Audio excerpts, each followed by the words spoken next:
అనంతపురం జిల్లా మడకశిర టీడీపీలో అసమ్మతి సెగలు బగ్గుమన్నాయి.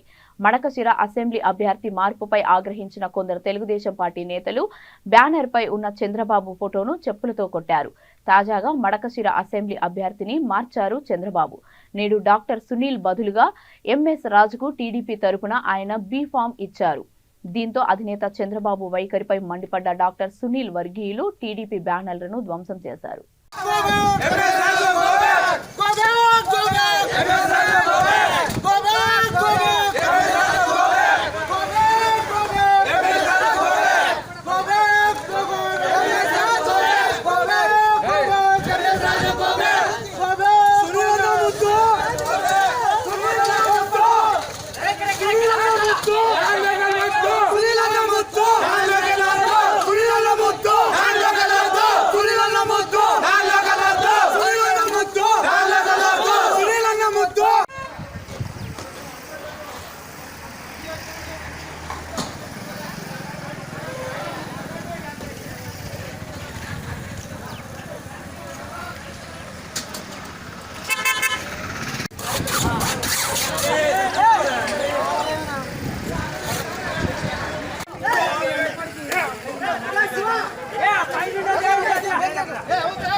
మాట మీద నిలబడి